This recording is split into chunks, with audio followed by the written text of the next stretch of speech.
श्री राधे, जय श्री कृष्ण। तो भक्तों, अब हम श्रीमद् भगवद गीता का दूसरा अध्याय श्रवण करते हैं। संजय बोले कि हे राजन, तब श्री कृष्ण दयायुक्त नेत्रों में आंसू भरकर व्याकुल चित्त अर्जुन से बोले कि हे अर्जुन, अनर्थ के सेवन करने योग्य अपयश कारक नरक में गिरने वाला मोह इस समय तुम्हारे मन में कहाँ से आया? तुम कायर मत बनो। यह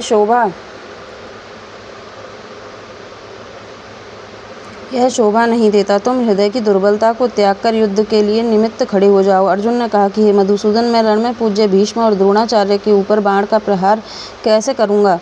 इस लोक में महात्मा गुरुजनों को न सताकर भीख मांगकर भोजन करना उत्तम है, लेकिन अर्थ की कामना के लिए तो गुरुजनों को मारकर उनके रक्त से सने भोगों को भोगूंगा करना उत्तम है। लेकिन अर्थ की कामना के लिए तो गुरुजनों को मारकर उनके रक्त से सने भोगों को भोगूंगा। हम नहीं जानते कि युद्ध में कौन जीतेगा। यदि हम जीत भी लेंगे तो भी जिनको मारकर हम जीवित रहना नहीं चाहते, वही धृतराष्ट्र के पुत्र हमारे सामने प्रस्तुत हैं। दीनता से मेरी स्वाभाविक वृत्ति नष्ट हो गई है। धर्म के विषय में मेरा चित्त मोहित हो गया है। मैं आपसे पूछता हूँ,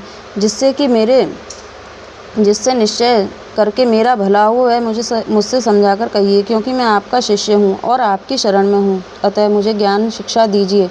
मुझे पृथ्वी का निष्कंटक राज्य मिल जाए और देवताओं का भी आधिपत्य मिल जाए, तो भी कोई ऐसा उपाय नहीं दिखता कि मेरी इंद्रियों को दुखाने वाले शोक आधिपत्य मिल जाए, तो भी कोई ऐसा उपाय नहीं दिखता कि मेरी इंद्रियों को दुखाने वाले शोक को दूर करे। हे गोविंद, मैं युद्ध नहीं करूँगा। यह कहकर अर्जुन चुप हो गए। संजय बोले कि हे राजन, दोनों सेनाओं के बीच में खिन्न होकर बैठे अर्जुन से भगवान श्री कृष्ण ने यह वचन कहे कि हे अर्जुन, जिसके लिए शोक नहीं करना चाहिए तो उसके लिए शोक करता है और पंडितों के से वचन कहता है, परंतु पंडित लोग न मरे का शोक करते हैं न जीवितों का।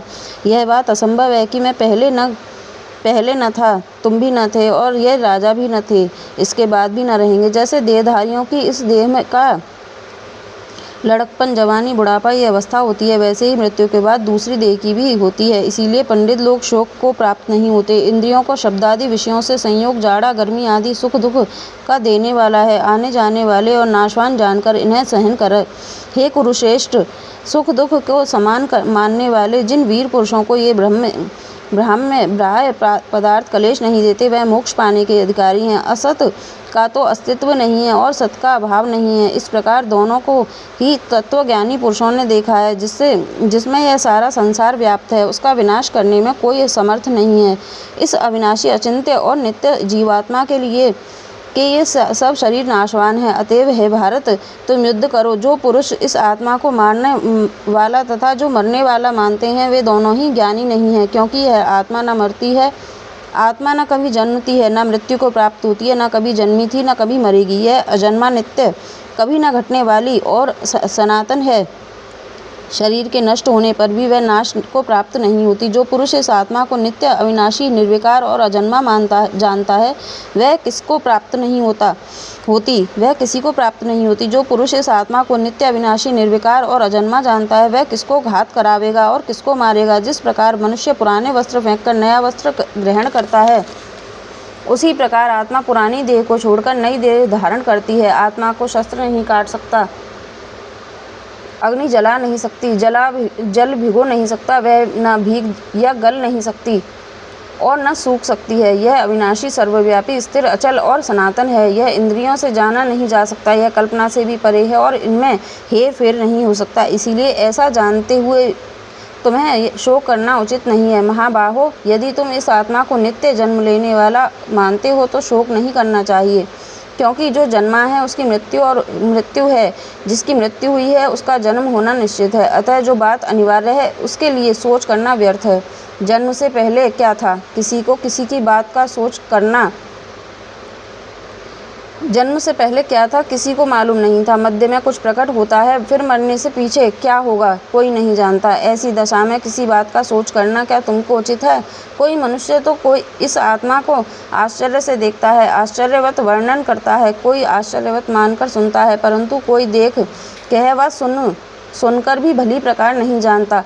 जानता है। इस सबके शरीर में यह आत्मा नित्य अविनाशी है। अतः सब प्राणियों के लिए तुमको इस सोच करना उचित नहीं है, क्योंकि क्षत्रियों को धर्मपूर्वक युद्ध से बड़ा और कुछ भला करने वाला नहीं है। हे पार्थ, बिना इच्छा से किए स्वर्ग का द्वार रूप युद्ध तुमको स्वतः प्राप्त हुआ है और ऐसा सुअवसर भाग्यवान क्षत्रिय को ही मिलता है। यदि तुम अपने धर्म के अनुसार इस संग्राम को ना करोगे तो अपना धर्म और बड़ाई खो बैठोगे और पाप को प्राप्त होगे। सब लोग सदा तुम्हारी अपकीर्ति करेंगे और प्रतिष्ठा वाले पुरुषों के लिए अपयश का होना मृत्यु से भी बढ़कर है। तब ये महारथी समझेंगे कि अर्जुन डरकर संग्राम से हट गया, और सब लोग तुम्हारे पराक्रम की निंदा करते हुए अनेक तरह के दुर्वचन कहेंगे। इससे बढ़कर दुख तुमको क्या होगा? यदि युद्ध में नष्ट हो गए तो स्वर्ग के भागी होगे, जीतने पर पृथ्वी का राज्य करोगे। इसीलिए युद्ध के निमित्त दृढ़ प्रतिज्ञ होकर खड़े हो जाओ। सुख दुख, लाभ हानि, जय पराजय, इन सबको समान समझकर युद्ध के लिए तैयार हो जाओ। ऐसा करने से तुम पाप को प्राप्त नहीं होगे। हे पार्थ, यह ज्ञानोपदेश ज्ञान योग के विषय में तुझसे कहा गया है।